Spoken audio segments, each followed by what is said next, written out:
Macam tak betul je budak ni. Materi yang pertama adalah keterampilan mengolah kelas dan disiplin kelas. Hal yang pertama, tujuan mengolah kelas.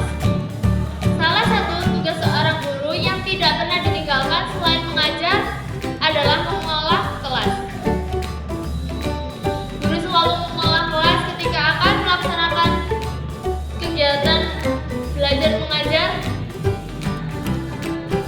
Dalam pengelolaan kelas dimaksud untuk menciptakan lingkungan belajar yang kondusif bagi peserta didik sehingga mencapai tujuan pembelajaran secara efektif dan juga efisien. Ketika kondisi kelas sudah tidak lagi kondusif, maka guru akan berusaha mengembalikan suasana kelas kembali tenang dan nyaman agar tidak menghalangi proses belajar mengajar yang telah berlangsung. Mengatakan dalam konteks yang demikian itulah kiranya pengolahan kelas penting juga untuk diketahui oleh siapapun juga yang menerjunkan dirinya ke dalam dunia pendidikan. Oleh sebab itu, seorang harus bisa dalam pengelolaan kelas baik dengan baik, terutama bagi guru-guru yang tentunya ini menjadi tugas yang sangat penting dalam menunjang kegiatan belajar mengajar. Pengelolaan kelas adalah satu tugas guru yang tidak pernah ditinggalkan. Seorang guru akan selalu melakukan kegiatan pengelolaan kelas. Pengelolaan kelas merupakan usaha menyampaikan kondisi yang optimal agar proses atau kegiatan belajar mengajar dapat berlangsung secara tertib dan lancar. Kegiatan pengelolaan kelas merupakan langkah yang penting untuk membuat kelas atau ruangan belajar berjalan sesuai dengan tujuan-tujuan yang diinginkan sebelumnya. Dalam hal seperti ini, seorang guru bertugas untuk menciptakan pembelajaran atau mempertahankan dan memelihara sistem atau organisasi yang ada di kelas sehingga siswa dapat memanfaatkan kemampuan dan juga bakat energinya pada tugas-tugas sekolah baik itu secara individu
penghambat dalam mengelola kelas yang muncul dalam proses pembelajaran, baik itu secara langsung maupun juga secara tidak langsung. Yang diantaranya, yang pertama ialah guru kurang memahami tentang pengetahuan dan juga tugas-tugasnya serta kewajibannya sebagai seorang guru. Guru yang dewasa itu diharapkan bisa membantu perkembangan anak-anak sehingga memiliki pengetahuan, kemampuan, pemahaman yang tepat tentang tugas dan juga kewajibannya sebagai seorang siswa. Penataan ruang kelas bukan merupakan hal yang berdiri sendiri, melainkan aktivitasnya berkaitan dengan kegiatan lain seperti penyusunan rencana pembelajaran yang di dalamnya terdapat aspek pengaturan aktivitas bermain dan juga belajar, serta pengaturan waktu yang disusun berdasarkan pemahaman yang tepat tentang anak. Yang kedua ialah kurangnya memberikan perhatian kepada murid. Saat masa-masa sekolah dasar, anak-anak memang sangat membutuhkan perhatian guna untuk membantu proses tumbuh kembangnya agar tumbuh kembangnya tersebut berjalan dengan baik. Guru yang tidak memperhatikan atau memahami kebutuhan murid-muridnya, pastinya hal tersebut itu akan sangat mengganggu proses pengelolaan kelas sehingga menjadikan kelas menjadi tidak efektif. Yang ketiga ialah seorang guru tidak dapat mengontrol kelas dengan baik sehingga mengakibatkan suasana kelas menjadi gaduh, tidak kondusif, dan juga tidak menghormati diri sendiri sebagai guru. Format belajar mengajar yang tidak sesuai dengan tujuan awal pembelajaran. Yang keempat, seorang guru mempunyai kepribadian yang tidak disukai oleh siswa-siswanya. Seperti contohnya ialah mempunyai sifat pemarah, jutek, dan juga lain sebagainya.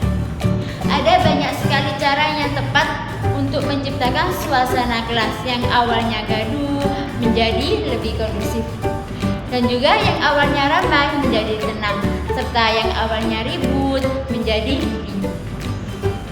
Cara menciptakan suasana kelas menjadi lebih kondusif diantaranya adalah sebagai berikut. Yang pertama ialah menatap dengan tajam siswa yang ramai sendiri. Yang kedua itu senyum kepada siswa-siswanya. Yang keempat mengatur suara. Selanjutnya mengelola tubuh. Dari paparan di atas itu dapat menciptakan suasana kelas agar menjadi lebih kondusif dan dilakukan dengan cara menatap tajam, bersenyum kepada siswa, mengatur suara, dan juga dapat dilakukan dengan bahasa tubuh. Berikanlah pandangan yang tajam, khususnya pada siswa yang sedang bicara sendiri, tanpa memperhatikan penjelasan guru yang sedang menjelaskan di materi di depan. Biasanya, bila sudah ketahuan tetap tajam oleh guru, maka murid tersebut itu akan menghentikan obrolannya sehingga akan kembali fokus ke depan. Setelah itu, guru boleh berkedip untuk memberikan isyarat pada siswa tersebut bahwa sang guru itu sebenarnya tidak marah apa yang dilakukan oleh siswa tersebut dan juga menghargai perubahan sifat yang telah ditunjukkan tersebut. Demikian pula sebaiknya bahwa siswa yang masih menghargai dan segan kepada guru. Selanjutnya tentang menghukum badan. Karena marah terhadap perilaku siswa, mencubit lengan siswa, memukul, melototi, dan juga menatap mata tanpa berkedip. Dampaknya itu akan sangat fatal bagi para peserta didik. Maka untuk itu hindarilah hukuman-hukuman badan seperti itu. Hal itu juga termasuk melanggar hak-hak siswa dan juga menjadikan bahan tuntutan hukum. Wali kelas sudah seharusnya berusaha mengubah keadaan menjadi positif untuk membawa siswa menuju perjalanan yang menyenangkan dan menantang, sehingga mereka dapat mengembangkan kompetensinya. Jika peserta didik merasa bosan dalam mengikuti kegiatan proses pembelajaran mengajar, maka akan berontak dan juga berulang. Terlebih lagi jika banyak pekerjaan rumah yang memberatkannya, pasti peserta didik itu akan merasa cemas. Percayalah, jika mereka merasa senang dan terlibat langsung di dalam proses pembelajaran, pastinya mereka akan mau belajar dan juga menjalankannya dengan baik dan menjalankan dengan penuh kesadaran sehingga akan menjadikan kelas tersebut menjadi kondusif. A few moments later. Selanjutnya saya akan menyampaikan materi yang telah disampaikan oleh Mbak Silmi terkait dengan disiplin kelas. Disiplin kelas adalah keadaan tertib dalam suatu kelas, di mana seorang guru dan juga siswa patuh kepada tata tertib yang telah ditetapkan oleh sekolah. Disiplin juga dapat diartikan sebagai sikap siswa yang terbentuk melalui proses dari serangkaian perilaku yang menunjukkan nilai-nilai ketaatan dan keteraturan berdasarkan acuan dari nilai-nilai moral individu siswa di dalam kelas. Nah, pendekatan apa saja sih yang harus dilakukan dalam menegakkan sikap kedisiplinan kelas? Yang pertama, memberikan bimbingan, yaitu seorang guru harus memberikan bimbingan kepada siswanya tentang kedisiplinan. Nah, yang kedua itu mengatakan kepada siswanya bahwa kedisiplinan itu sangatlah penting untuk dilakukan sejak dini, agar jika sudah dewasa mereka tuh sudah terbiasa dengan yang namanya disiplin. Nah, yang ketiga, memberikan contoh yang baik, teman-teman ya. Seperti seorang guru hendaklah memberikan contoh yang baik kepada muridnya, agar muridnya bisa mencontohi apa yang dilakukan oleh gurunya. Seorang guru merupakan figur bagi para muridnya ketika berada di sekolah. Maka hendaklah guru tetap selalu menjaga sikap dan jangan sampai nama guru tercoreng hanya tindakan bodoh.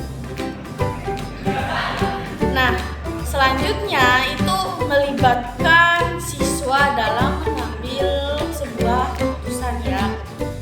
Seperti guru bisa memberikan kepada siswa itu peluang untuk mengambil keputusan agar menjadi pengalaman bagi siswa dalam mengambil keputusan. Contohnya itu seperti apa sih? Nah, contohnya itu saat pemilihan ketua kelas hendaklah dipilih sesuai dengan voting kelas ya, bukan dengan keputusan guru. Di situ kan merupakan ada peluang buat kalian. Nah, yang kelima, menggunakan hukum yang probasional dari tidak mengancam. Tidak mengancam ketika seorang guru melanggar peraturan, maka seorang guru hendaklah menghukumnya sesuai dengan peraturan yang berlaku, tidak melebih-lebihkan ataupun menguranginya. Nah, manfaat kedisiplinan itu seperti apa sih? Ada banyak sekali manfaat dari sikap kedisiplinan yang ketika kita menerapkannya. Yang pertama itu melatih tanggung jawab bagi siswa. Nah, kedisiplinan mengerjakan individu untuk bertanggung jawab agar tindakan dan keputusan yang telah diambil. Nah, itu kita tuh bertanggung jawab atas keputusan kita tuh yang kita ambil gitu loh teman-teman. Nah, yang kedua, meningkatkan prestasi. Nah, adanya sikap disiplin ini dalam belajar dapat meningkatkan prestasi akademik dan juga non akademik bagi siswa. Nah, di situ kalian bisa mencetus apa saja sih prestasi-prestasinya kalian. Nah, yang ketiga, lebih percaya diri. Siswa yang disiplin dalam belajar akan merasa siap dan juga percaya diri dalam menghadapi tugas-tugas yang telah diberikan oleh gurunya. Seberat apapun tugas itu, pasti dia yakin dan percaya diri kalau dia itu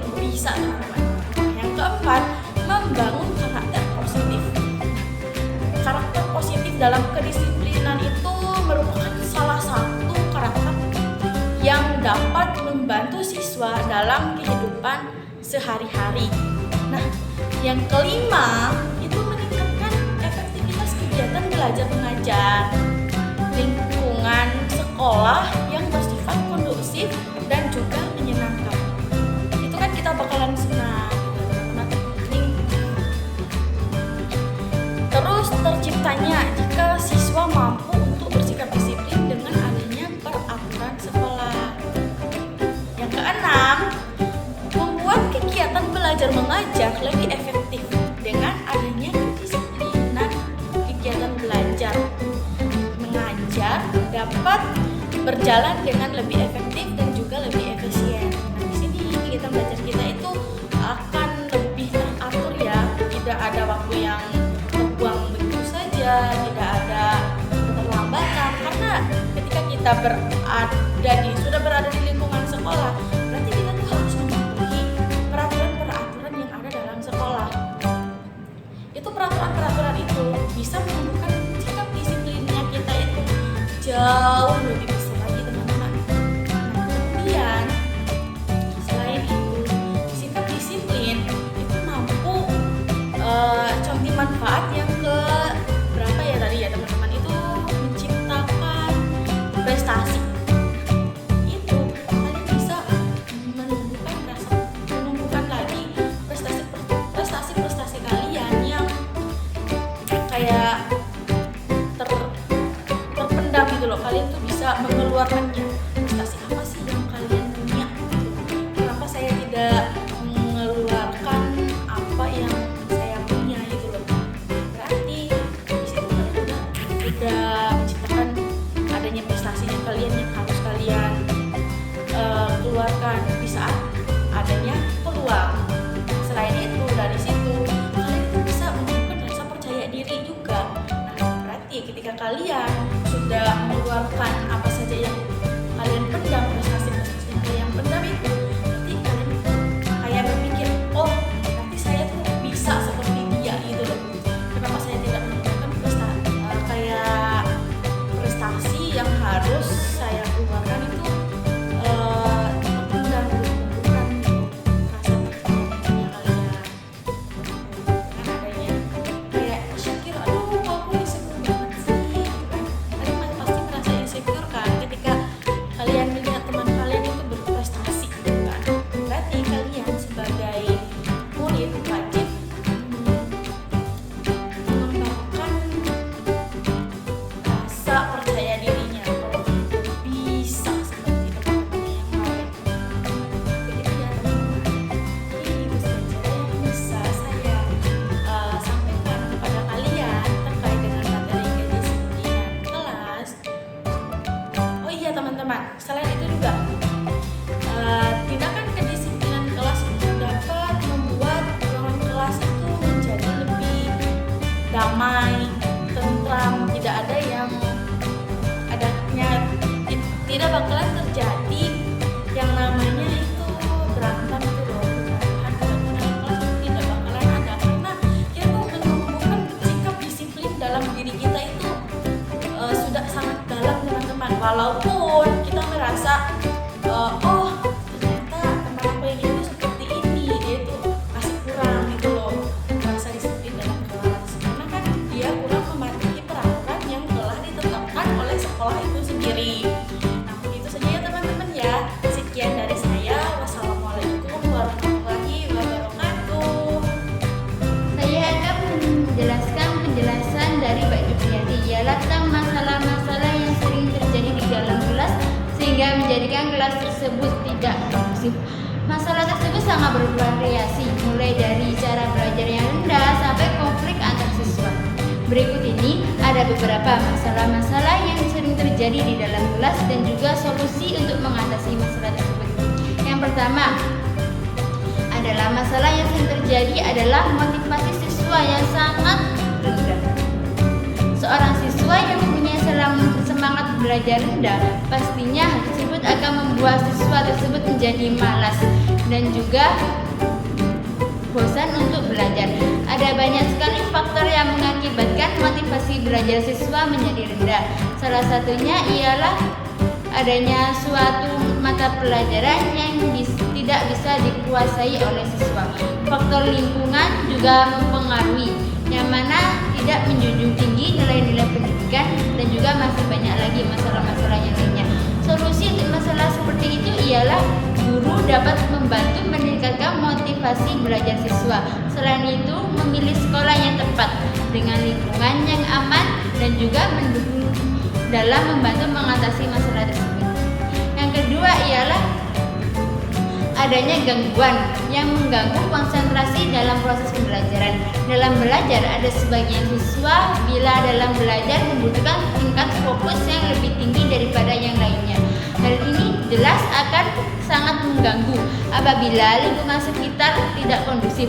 Bisa juga banyak masalah dalam kegiatan sehari-hari yang dapat membuat pikirannya tidak fokus ketika berada di dalam kelas. Solusinya bisa mencari tempat yang lebih nyaman dalam proses pembelajaran.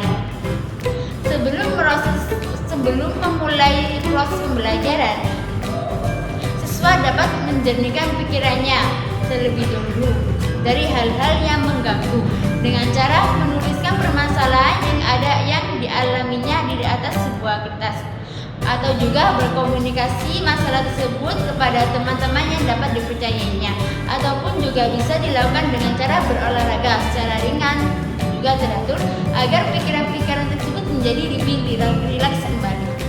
Yang ketiga ialah kemampuan mengingat yang lemah. Hal ini memang sering terjadi pada siswa karena tidak semua siswa mempunyai daya yang kuat. Ada juga beberapa di antaranya yang mempunyai daya ingat yang lemah.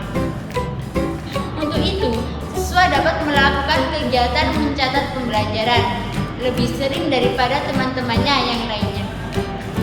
Juga sering-sering membaca buku walaupun itu hanya 1 halaman setiap harinya. Juga dapat membuat peta konsep dalam suatu pembelajaran agar lebih mudah mengingat materi tersebut. Yang ketiga ialah perselisihan antara siswa. Hal ini tidak asing lagi di dunia pendidikan. Biasanya perselisihan ini bisa terjadi sebab masalah kecil bisa menjadi masalah yang besar. Dalam hal seperti ini, seorang guru harus lebih memperhatikan lagi murid-muridnya agar sebisa mungkin menghindari masalah tersebut. Sebab pernah ada akibat pertengkaran siswa yang mengakibatkan salah satu siswa tersebut meninggal dunia. Pihak sekolah pun perlu mengambil peran penting dalam menyelesaikan masalah ini. Ditekankan bahwa semua siswa memiliki posisi yang sama dan ditanamkan pemahaman kesetaraan tanpa ada yang membedakannya. Yang keempat ialah melawan atau juga menghina guru. Pernah ada suatu kasus di Indonesia, seorang murid yang tidak terima ketika dimarahi oleh gurunya, sehingga pada akhirnya murid tersebut melawan guru tersebut. Tindakan ini sangatlah tidak patut untuk ditiru. Selain melanggar aturan sekolah, juga menghilangkan tata krama kita sebagai siswa kepada guru kita yang telah mengajarkan kita. Dalam hal ini, pihak sekolah harus memberikan teguran kepada siswa yang melawan dan juga menghina guru tersebut. Jika pelanggarannya berat, tentu perlu adanya hukuman. Selain itu, perlu dilakukan edukasi betapa pentingnya kita menghormati guru tersebut yang telah membimbing kita. Cukup sekian yang dapat kami